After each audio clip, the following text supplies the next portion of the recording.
Inawezekana lakini si permanent. No. Inatoka after muda kiosha inatoka lakini inaweza kaa 24 to 48 hours. Beauty trends come and go. The new fads eventually fade away. Kama ni skincare, tunaanzanga na skincare, hata tunafunza.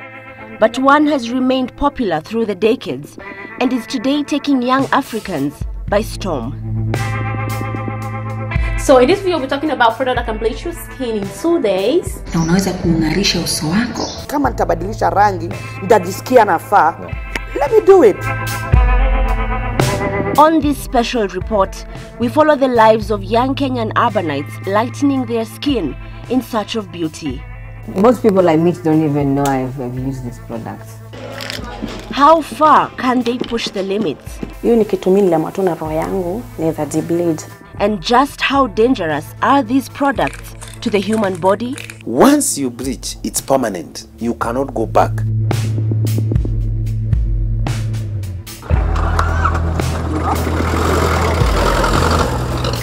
Mbona uko open sana kuongea mambo ya bleaching? Like ina sound mtu yote akikuona ameka comment, unamwambia tu ukweli. Namwambia tu ukweli cause nimekuwa mrembo. Nimechange color yangu hata madhi alikuwa ananiuliza. 30-year-old Irene works as a server in a small local restaurant. She's been using skin lightening creams for more than 3 years. Nilikuwa nimelelewa Ushago. Sasa after high school nikakuja Nairobi hustle. Sasa after hustling nikakuwa nikiona madem na wasupu. Nikamit dem mmoja tu alikuwa anajipaka, alikuwa akijipaka hiyo mafuta na nikamuuliza, uko mrembo sana, hii mafuta unajipaka ni gani? So akaniambia nitakupeleka place ni ubai hiyo mafuta. Mimi mali ubai hiyo mafuta. Na nikamwambia ni expensive, akaniambia ni expensive. Kama unataka kuwa mrembo lazima ugaramike. Why don't you want people to know who you are? First of all, I'm a man. Being a man, it's very difficult it's not easy or acceptable for me to be doing some things. I consider it not okay. Chris, not his real name, was introduced to bleaching creams by a female relative. She went to a shop, they were mixing it for her, they were doing everything for her. And I slowly, only what I picked up was something small, like what main cream she uses. I wanted to look like my face because I was so smooth and lighter, and I wanted it to be even now because I didn't want to lose what I had on my face at that time. So I decided, you know what, let me just do a bit of experiment. You know, we have the internet. I went on YouTube. Kama kawa, nataka zile ma stuff zangu. Ma soap. Today, Chris is past the trial and error stage. Mix it nice. Itakuwa strong sana. Ndakuwa albino. He shops at a neighborhood beauty shop. He purchases a combination of creams, peels, and other liquid chemicals to create his special blend. Unafaa utumie sabuni, mafuta, uweke na oils, na hizi ma tube creams. So una mix ndio iwork out vizuri, lakini si utumie hii peke yake kwa uso. Ilafu kukua mlight uso, then mwili haifanani. Wanigonga lakini sijui, nitaitafuta tu. Chris uses 5,000 Kenyan shillings. Toa hizi. These products will last him 1 month. Bado unaona zikiwa nyeusi. Wanawake ndio wako wengi sana. So kila mtu kuja tu na jina ya mafuta yenye anataka. Kama kuna wenye hawajui, wana consult. Na wanaume kama ni clients wako wanaume ni wangapi? Wanaume niko na like around 5. Si wengi sana. It used to be a swag in the 70s, 80s, and now those are the ones we are now seeing now because of now we are seeing the side effects. It's the time we are managing the side effect. But unfortunate again now, the age that are between 20 and 30, 35, that's the worst affected age. My entire body now became like a bronze color because I was dark. Like dark chocolate, like really dark. So I became a bronze color. It's like I was a bit glowing. Everybody was like, wow, what are you doing? You look nice. So the more they told me that, the more I continued doing it, and then I discovered the more I go to buy things and they're like, no, try this, it's better. You've been using this, no, you should try this. To be honest, no, it's about me.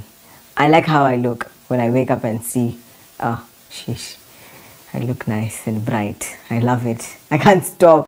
Dem brown na dem weusi hawana different. Lakini unajua ile sasa wewe uliamua kwa roho yako mimi nataka kuchange color yangu, unaona?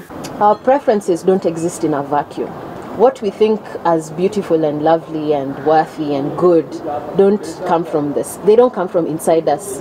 Our idea of what is beautiful cannot be separated from history and politics and our society. Many young people see the way they look, their looks, their attractiveness, right, as a form of social mobility that they have control over. So we are living in a society where the other avenues of social mobility, of kind of getting ahead in life, are very much constrained in a way that is difficult to deal with. So our economy is basically like underperforming. It's in the doldrums, right? Our politics is dysfunctional. Politics is not a way to effect change. You get the same kind of policies come to oppress us anyway. Education is not really a way to a better life anymore, because you can get all these degrees, you can perform whatever, but at the end of the day, if there are no opportunities, then that's not really an avenue. What do you have left? You have left your body and you have the internet. I love it. I love the new color. I love to look at myself. I like how my pictures look when I take pictures now. I get a lot more attention, even with everyone in the office, the girls, everyone. Ulikuwa unataka kuwa mrembo? Nilikuwa nataka kuwa mrembo. Ufikiri kama ulikuwa mrembo before? Naweza nilikuwa mrembo, but sana nilitamani kuchange at least color yangu, because nimekuwa nikiona kina Vera Sidika vile ni wasupu. So nilikuwa nataka kuwa brown hivyo. Kina Sezet, kina Avril, kuna waangalia unasema hao watu ni warembo. Hao watu ni warembo. Nataka kuwa kama Vera Sidika. Colorism often goes unspoken in urban Kenyan life, but its reflection, especially in Afro-pop culture, film and media, is undeniable.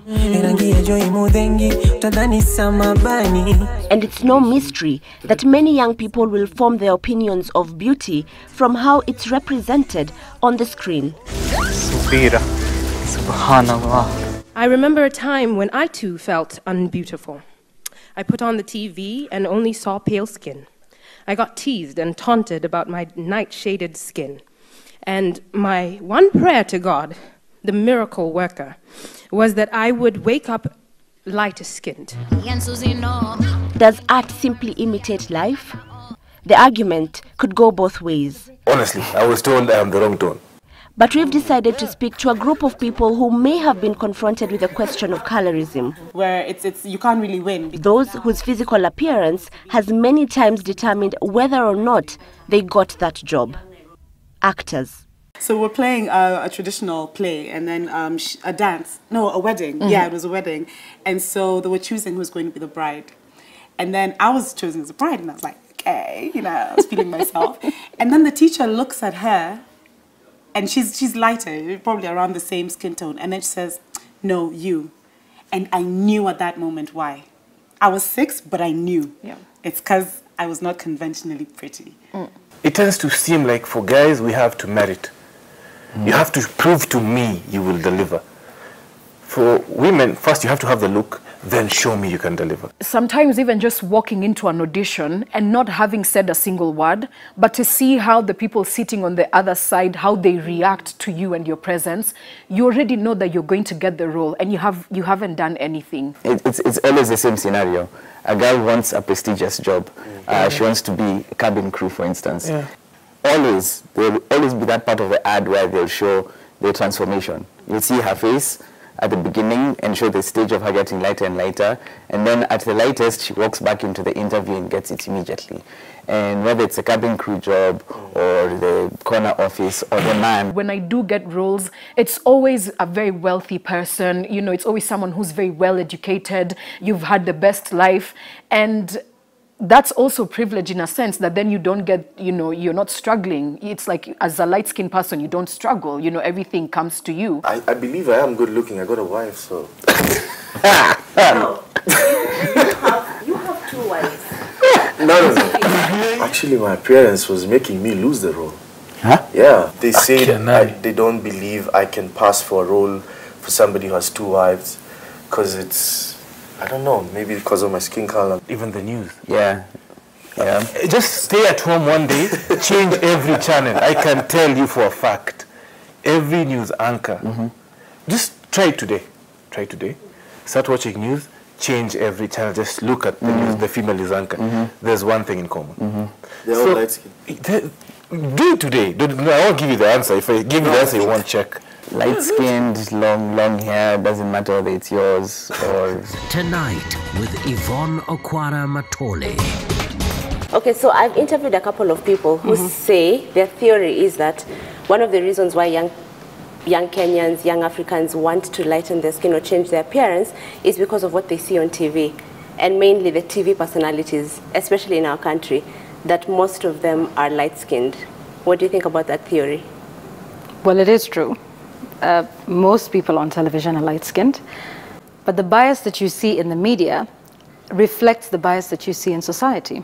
I mean, the people that work in this industry come from society. They live amongst us. There are mothers, our fathers, there are friends, there are relatives. I will tell you, when I started out, there was not many people that thought that I could be on television because I was too dark. Others even suggested that there would be quite a lot of makeup that would be needed to just make me presentable. Wait, so you're telling me Yvonne Okwara was told she can't be on TV? I was too dark to be on TV. So what changed? I fought. That's what it was. And that is then what happens for persons who are dark-skinned. You have to be something else. So you have to be smarter. So you can't be dark-skinned and beautiful. You're dark-skinned and smart. In fact, you are dark-skinned but smart. And the reverse is also true. Right. I think that women who are light-skinned are often judged to be blondes up here. Oh, thank you. Yes, they're often judged to be not smart, even when they are. And so when they open up their mouths and say something really smart, and everybody's shocked, like, you know, did she just say that? If there's no opportunity for us to be full, kind of engaged human beings reaching our full potential, and if everywhere we turn we're just getting closed doors upon closed doors, and we see a small group of people finding a way to game the system, right? To game the system by kind of feeding into its logics, then to be honest, the only way to change it in a broader way in society is to look at it from a broader perspective. Unapata mtu anakuuliza, are you married? Anaambia, I'm not married. Mbona uko single na vile uko mrembo unaona? So nilijua ni hiyo mafuta. Yeah. Hiyo mafuta sana nimefanya. Kila mtu akiniona ananiadmire hata kwa match baby, hata maybe nikienda tao unapata kama nimekaa na demo ananiambia, uko mrembo, unajipaka mafuta gani? Na okay, I'm not jealous. Na inabidi tu nimwambie. Now this is where the magic begins. Chris will now spend at least 30 minutes to prepare his special mkorogo blend. I'm going to do a simple mix. He's allowing us to film his entire process. But we want to go further. We want to explore the darker side of skin lightening.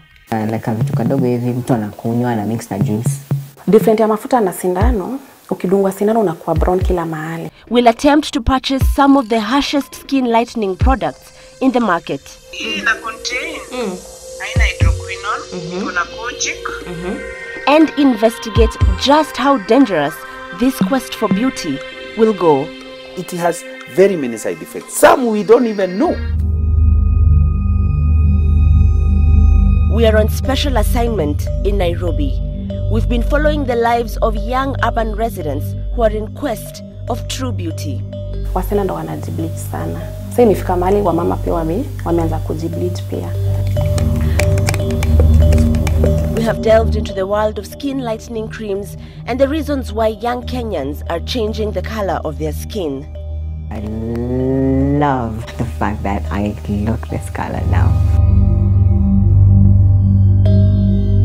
Now, we are investigating just how deep the business of skin bleaching goes. From the consumers, kuna hizo cream, kuna hiyo saa kama ni dodo, alafu una mix na tube, and into the back streets of Nairobi, where vendors peddle the harshest and sometimes illegal products in broad daylight.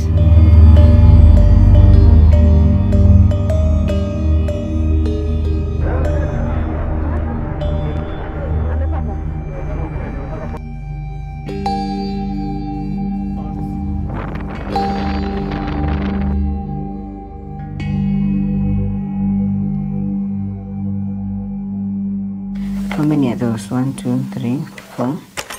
I put approximately 10 of those. 25-year-old Chris has just spent 5,000 Kenyan shillings to purchase a hodgepodge of beauty products which he uses to combine his perfect blend of skin lightening cream. Every product has its different effects. Mixing them makes it stronger. I can do it, and then for this 4 weeks I will be so light, and I don't want to be that light. Then I'll have to use something milder, which costs cheaper. As we observe Chris's process, a few glaring things begin to stand out. One of his 10 ingredients, hydrogen peroxide, is a well-known oxidizer, bleaching agent, and antiseptic. Not too much, and Chris uses lots of it. And then it's also used for, it's mostly used for bleaching the hair. We can't help but wonder whether this blend is unique to Chris alone, or if a similar blend containing such harsh products can be bought from local stores. Ushai find out ni nini iko kwa hiyo mafuta? Hapana, sijai found out.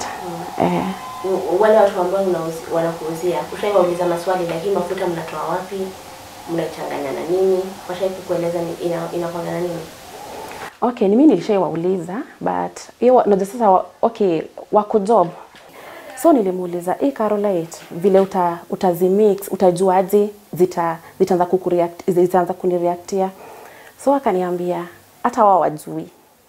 Yeye tu anakumixia ile mafuta yani ile anajua maybe itafanya. Na ikifanya, so unaanza kutumia from there. They actually take steroids which we are selling for other diseases like eczema, psoriasis and such. They take those creams, put them in those jars, then take now the hydroquinone, they crush it also, put it in there, and then now they take one of the beauty products. They can even take one of the scented lotions. They put so that it adds the scent. But Mombasa House, I've seen things like a vitu kadogo hivi mtu anakunywa na mix na juice. Unakunywa. It's from the inside out. I've seen guys get injections. They cost about $100. Quite expensive. But it works. I've seen someone who's done an injection. It looks so nice. Different ya mafuta na sindano. Ukidungwa sindano unakuwa brown kila mahali. Mpaka uko kwa knuckles. Na unasema uko kwa knuckles. Mtu hawezi different kama umejiblade. Anajua umezaliwa hivyo. Lakini sio ukitaka kujua nini different ya hii mafuta ya kujipaka, uko kwa knuckles lazima uko na mafuta kando ya uko kwa knuckles. Every time unashinda tu ukifanya hivi. I've used injections also. But not the proper glutathione injections. I've used glutathione pills. It appears that these so-called vitamin injections and skin lightening pills are easily accessible. We want to test the market ourselves and find out if the vendors will sell them to us. With our hidden cameras, we hit River Road's famous beauty shops. And within our first 5 minutes on the streets, 2 ladies invite us to try out their products. We're taken to one of the dark stalls where they begin with a hard sell of some of their most expensive combinations. 35,000. Yes. Ya kulaide ni ukue muhindi na kile ni pesa kidogo. 35,000. We dive straight to our agenda and reveal that our interest is in the injections. The immediate response is this warning. Lazima nikuambie kweli. Usiseme huwa wa madamu hawako niambia. itakuleta ni vizuri, lakini siku ile utapata accident ama uwe na kidole inakuanga ngumu kushona, inakuanga ngumu kupona, sababu hiyo sindano ina change kila kitu kwa mwili. So mwili yako inakuwa nyepesi kabisa. We remain persistent. We need a sample of their injection. We must leave this stall with a self-injectable kit.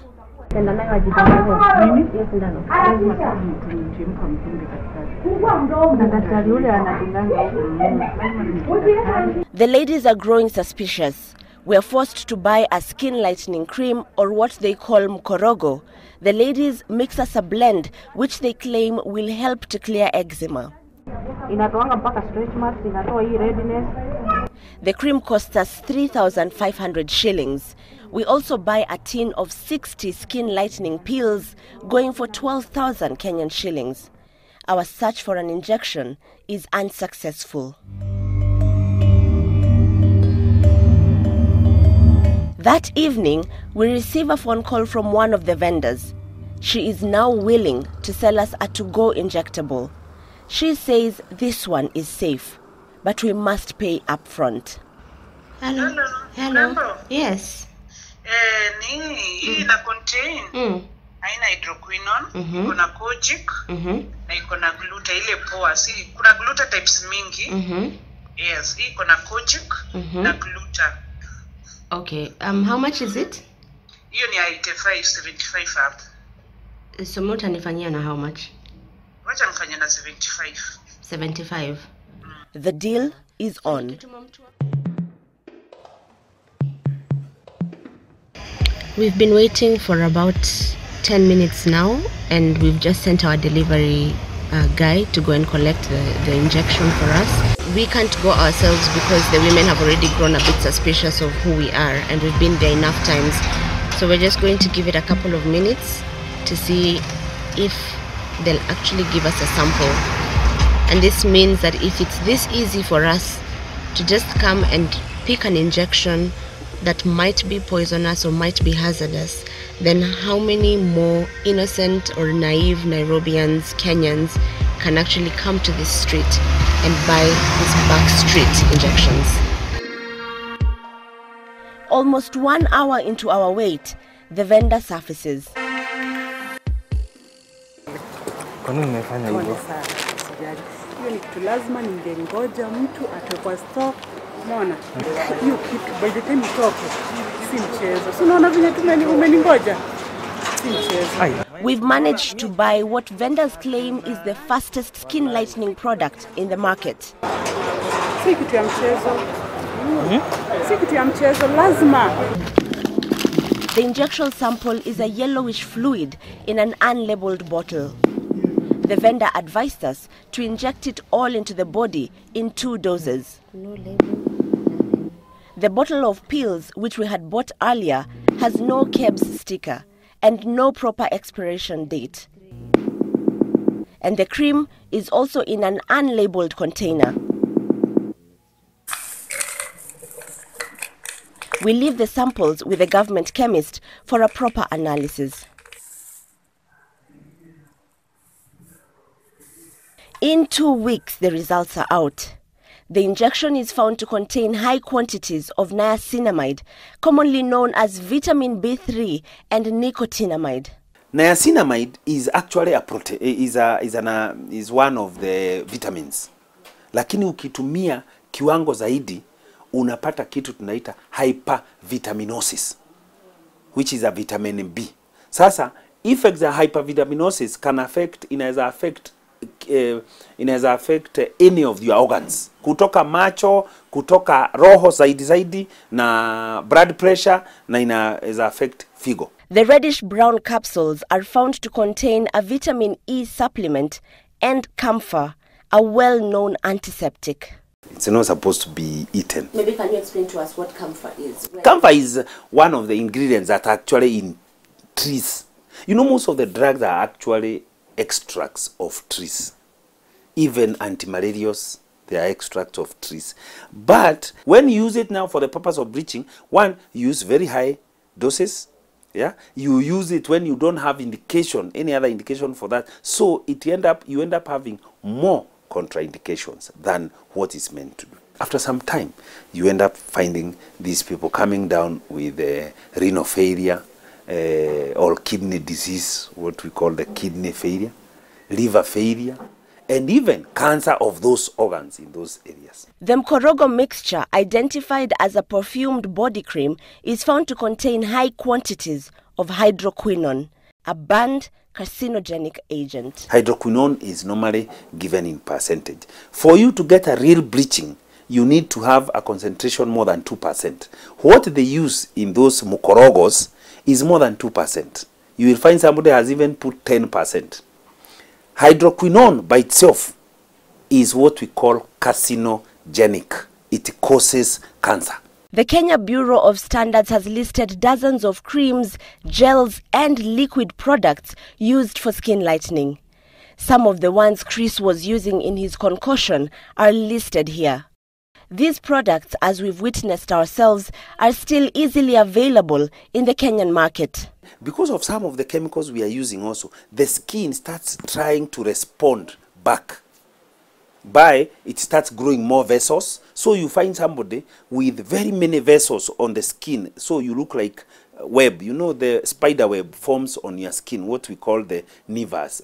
We call it telangiectasia. You start seeing vessels. When you look at somebody, it's like you are seeing them inside through a mirror of a skin. Nitakosa kujipaka mafuta, alafu nitoke pale kwa barabara, nigongwe, nikufe. Sini basi tu kama ni cancer nitapata nipate. Plus I know a lot of people who've used it. They're older and they still don't have any cancer. Sikupenda kutumia sindano because niliambiwa iko na side effect, but sikutaka kujua side effect ni gani. Mimi nitaka tu nitumie mafuta because anytime naweza na hiyo mafuta na nirudi tu kala yangu na niendelee tu na life. If someone is bleaching and is watching this program, should stop like yesterday. Because the effect of bleaching is cumulative. The amount of nini that you are using, they continue. It is actually a cumulative effect. The more you use, the more the side effects. You see, that's the self-confidence issue, that you constantly think you're not enough. You want to do more and more. And I don't know where it's going to lead me, but I still am going to do more and more. And I don't think I'm ever going to stop. So if we really believe that black is beautiful, for example, then we have to put dark skin front and center, for example. Ask yourself what your intention is and why it is that you feel that this is the only way out. You know, if it's if you're in the entertainment industry, get better. You know, build your craft, practice, be so good that they cannot ignore you. I don't like wake up and stare at the mirror, as it's not like it's not something I do. I'm not that vain, but I have seen myself on a billboard and I say I am a very handsome man. Thank you, Mom. You are created so beautiful and so wonderful. You have absolutely no reason for you to sit down and think that you're less than. Mumbi is sitting right here. She's done international work, not only in Africa, but she's gone abroad. Here in Kenya, she's been to Nigeria, she's been everywhere, and she's gorgeous with her skin tone. The same goes for Lupita. Everybody, everyone needs to take a look at themselves. I have the same bias. I look at lighter skinned people first. I'm willing to admit that. Can everybody else? That's where it would begin. What do you think? Have we put it out in the sun? I think this is like way lighter than how we saw you. Yeah? Last time. And this has been how long? It's been what, about 3 weeks, 4 weeks. Using what we saw you in Nikoroga last time? Pretty much. That's all. Are you happy?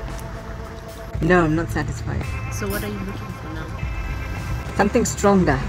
The addiction and the burden of beauty for many Kenyans like Chris continues. Asha Mwilu on special assignment for Citizen TV.